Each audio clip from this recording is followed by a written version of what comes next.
मेरी पसंदीदा कविता की एक काव्य पाठ श्रृंखला में आज आप सुनिए हिंदी के सशक्त कवि कृष्ण कुमार मालवीय की कविताएं। उनकी पहली कविता का शीर्षक है घर। जो जोड़ती है एक दूसरे को तीसरे से, घर की दुनिया में अब भाषा का संकट है।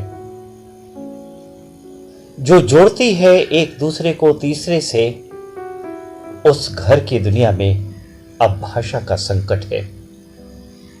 सिर्फ दीवारों के खड़े हो जाने को तो घर नहीं कहते, सिर्फ दीवारों के खड़े हो जाने को तो घर नहीं कहते, जबकि लोग संबंधों में उष्णता की तलाश घर के बाहर करने लगे हैं।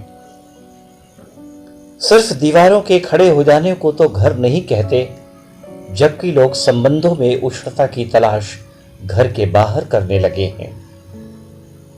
अब सब कुछ अजीब सा लगता है, अब सब कुछ अजीब सा लगता है।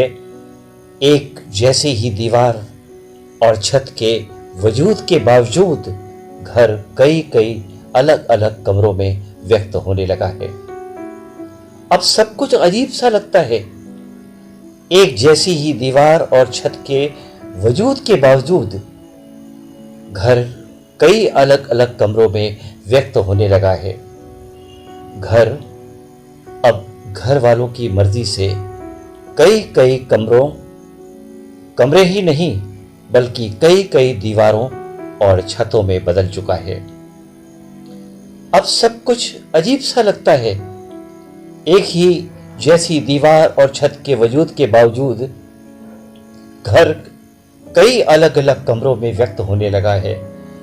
घर अब घर वालों की मर्जी से कई कई कमरे ही नहीं बल्कि कई कई दीवारों और छतों में बदल चुका है।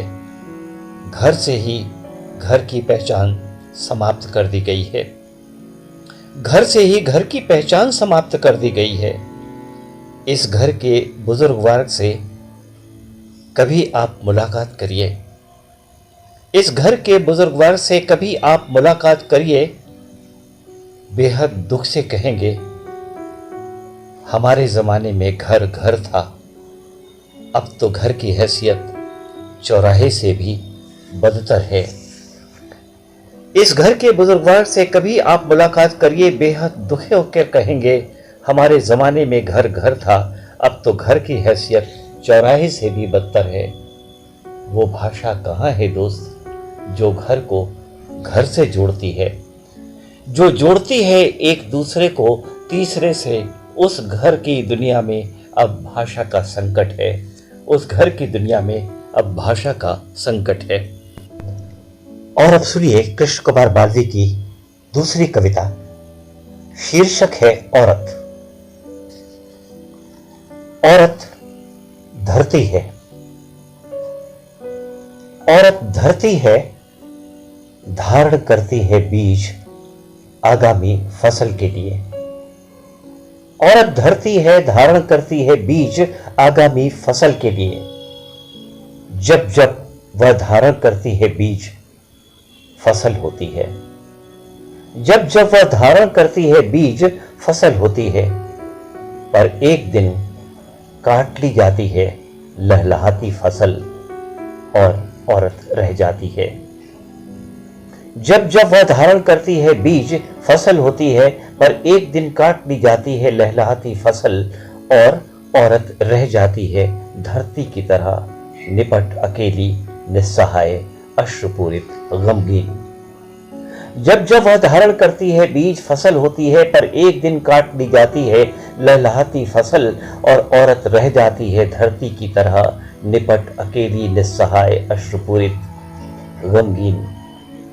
जब जब मैं उसे बेहद करीब से देखता हूँ, जब जब मैं उसे बेहद करीब से देखता हूँ, मेरे जहन में उठता है एक ही सवाल, बार बार मुझे मथता है। जब जब मैं उसे बेहद करीब से देखता हूँ, मेरे जहन में उठता एक ही सवाल, बार बार मुझे मथता है। औरत धरती सी क्यों है, औरत सिर्फ औरत सी क्यों है। औरत धरती है, धारण करती है बीज आगामी फसल के लिए। कृष्ण कुमार मालवीय की अगली कविता है, शीर्षक है बहुत कुछ जानता है शिशु।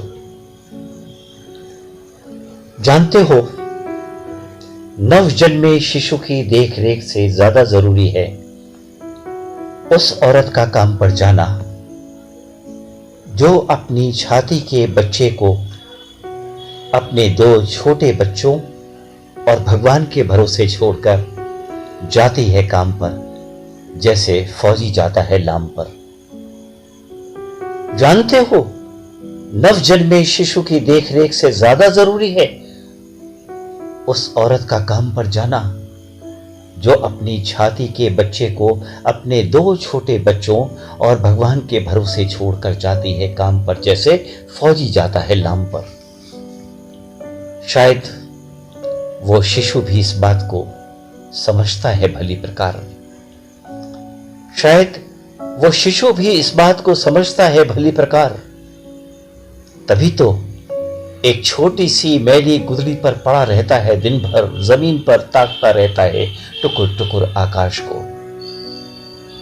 शायद वो शिशु भी इस बात को समझता है भली प्रकार। तभी तो एक छोटी सी मैली गुदड़ी पर पड़ा रहता है, दिन भर जमीन पर ताकता रहता है टुकुर टुकुर आकाश को।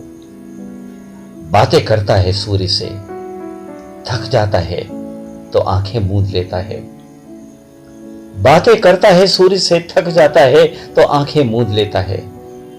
जब जागता है तो फिर हाथ पैर फेंकता है, किलकारी मारता है, कभी हंसता है तो कभी चीखता है।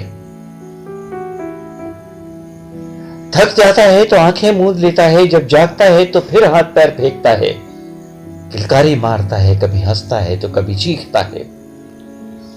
प्रतीक्षा करता रहता है अपनी जीवनदायिनी मां के लौटने की। भूख लगती है तो बर्दाश्त कर लेता है पर रोता नहीं। प्रतीक्षा करता रहता है अपनी जीवनदायिनी मां के लौटने की। भूख लगती है तो बर्दाश्त कर लेता है पर रोता नहीं। शायद शिशु भी इस बात को समझता है भली प्रकार।